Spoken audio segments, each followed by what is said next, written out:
जय श्री राम सभी भक्तों को। जय माता की। फिर एक नई वीडियो के साथ हाजिर हो गए हैं और आज की जो हमारी वीडियो है इसमें आप बताइए, जैसे कि सोमवती अमावस्या पड़ रही है 17 जुलाई को, तो क्या जो है सोमवती अमावस्या पे और जैसे कि सावन का महीना चल रहा है तो कोई ऐसा विशेष उपाय बताइए पितरों के लिए जो हमारे लिए कारीगर हो, और जिन भक्तों के घर में पितृ दोष है या पितरों के जो है तर्पण करना चाहते हैं तो उन्हें क्या करना चाहिए। आज की वीडियो इसी विषय पे होने वाली है। हमारे साथ अंत तक बने रहिए, तभी आपको सारी वीडियो समझ में आएगी। अगर वीडियो अच्छी लगती है तो लाइक करें, शेयर करें, कमेंट करें। चैनल पे नए हैं तो चैनल को भी जरूर सब्सक्राइब करें। चलिए शुरू करते हैं आज की वीडियो। जय श्री राम, जय श्री बालाजी महाराज, जय माता की। सोमवती अमावस्या पड़ रही है। आप सभी जानते हैं कि सोमवती जो अमावस्या होती है बहुत ही महत्वपूर्ण संयोग बनता है उस दिन। और ये अमावस्या कलयुग में अगर हम इस अमावस्या पर कोई भी कार्य करते हैं अपने पितरों के लिए, अपने पितरों को बंधन से मुक्त करने के लिए, अपने पितरों को बलवान बनाने के लिए और अपने आप को भी बुद्धिमान बनाने के लिए, जैसे कि आपको पता है कि सावन का पवित्र मास चल रहा है। इस माह में अगर सोमवती अमावस्या जो है आ गई है, सोमवती अमावस्या का आने का मतलब ये है कि आपको हर प्रकार के कष्टों से मुक्ति, आपके पितरों को कृपा, आपके पितरों का तर्पण। मान लो आप एक बार सोच के देखिए कि सोमवती अमावस्या क्या होती है कि सोमवार के दिन जो अमावस्या पड़ती है उसे सोमवती अमावस्या कहा जाता है। और अगर सावन मास में आप सोचो कि सावन मास जो है शंकर माता पार्वती का होता है, और इस माह में अगर सोमवती अमावस्या आ गई है और सोमवती अमावस्या पे अगर हम ऐसा कुछ कार्य कर दें जिससे हमारे पितृ बलवान हो, हमारे ऊपर अगर कोई पितरों पे बंधन हो वो भी मुक्त हो, अगर कोई किसी भी प्रकार का श्राप लगा हो या पितृ दोष हो तो वो भी उससे भी मुक्ति प्राप्त हो। आपको पता है कि पितृ दोष से मुक्ति प्राप्त होती है तो घर में खुद सुख शांति समृद्धि का वास होता है। अगर पितृ दोष घर के अंदर है या पितृ अगर रुष्ट है या पितृ नाराज है तो घर में हर प्रकार की दरिद्रता हमेशा बनी रहती है, दुख कष्ट, और घर के अंदर गम से गर्भपात वगैरह जो है होते रहते हैं। घर के बच्चे जो हैं वो जिद्दी बनते हैं। अब इस समय पे क्या होता है कि जैसे अनजाने में अगर हम कोई ऐसा कार्य कर देते हैं, जैसे शंकर भगवान की कोई सावन मास में पूजा कर रहा है और उसको पता ही नहीं है कि आज सोमवती अमावस्या है, तो उसको भी कृपा प्राप्त होगी। अनजाने में करी हुई पूजा भी फलदायक हो सकती है। और अगर हमें पता लग जाए कि आज सोमवती अमावस्या है तो ये कृपा और भी ज्यादा फलदायक आपको हो सकती है। ये आज का जो कल का जो दिन है आपके लिए वरदान साबित हो सकता है।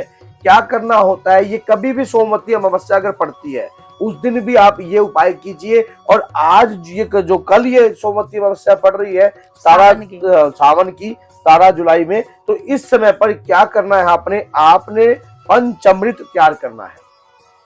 पंचामृत तैयार करना है, उसके अंदर आपने एक चौमुखा और थोड़े से सफेद तिल भी डालने हैं और थोड़े से अक्षत भी डालने हैं। एक चौमुखा दीपक लेना है, उस दीप में भी आपने थोड़े से अक्षत और थोड़े से तिल डालने हैं। शंकर भगवान पर जिस प्रकार से आप जल अभिषेक करते हो, पहले आपने जल अभिषेक करना है, पहले पंचामृत नहीं चढ़ाना है, जल अभिषेक करना है और महादेव से हाथ जोड़कर विनय प्रार्थना करनी है। चाहे आप इस समय सुबह के समय भी जा सकते हो या जिस समय आप मान लो भीड़ कम हो, शांति से आपने पूजा करनी है और प्रार्थना करनी है शंकर भगवान से कि हे महादेव, अगर मेरे पितरों पर कोई बंधन है, अगर मेरे पितर कहीं बंधन वक्त है या किसी के द्वारा बंधन ग्रस्त हो गए हैं या किसी ने उनको किसी भी चीज के साथ बंधन, प्रेत योनि में जा रहे हैं या पिशाचों के साथ लग गए हैं, प्रेतों के साथ लग गए हैं, तो हे बाबा, आप तो स्वयं भूतनाथ हो। सावन मास में माना जाता है कि आप बहुत ज्यादा शीघ्र प्रसन्न हो जाते हो। हे महादेव, मेरा ये अभिषेक के माध्यम से और इस दीप के माध्यम, चौमुखा दीप, अर्थ काम मोक्ष, समझ गए, ये चारों के चारों द्वार खुल देता है। आपके माइंड के भी, आपके पितरों के भी रास्ते खोलेगा, ये उन्हें कृपा प्राप्त होगी, तर्पण प्राप्त होगा। तो आपने इस प्रकार से कर पंचामृत जो है आपने शंकर भगवान पर चढ़ा देना है, पंचाक्षर मंत्र का गुणगान करते हुए ओम नमः शिवाय। इन दीपों का आपने जो है प्रज्वलित कर देना है। अगर कोई मंत्र आता है जैसे कि ओम शुभम करोति गणमोरुग्य धन संपदा शत्रु वेदी विनाश दीप ज्योति नमस्तुते, तो इस प्रकार से आप मंत्र भी पढ़ सकते हो। अगर मंत्र नहीं आता तो आपने ओम अग्निदेवाय नमः, समझ गए, तो इस प्रकार से आपने ज्योति को आह्वान करके प्रज्वलित कर देना है। उसके बाद आपने लगातार 11 माला ओम नमः शिवाय मंत्र की आपने करनी है। इस पंचाक्षर मंत्र में जो अपार शक्ति छुपी हुई है, कलयुग में माना जाता है कि अगर पंचाक्षर मंत्र का जाप किया जाए तक और ऐसे समय पर किया जाए तो करोड़ों गुना फल हो देता है।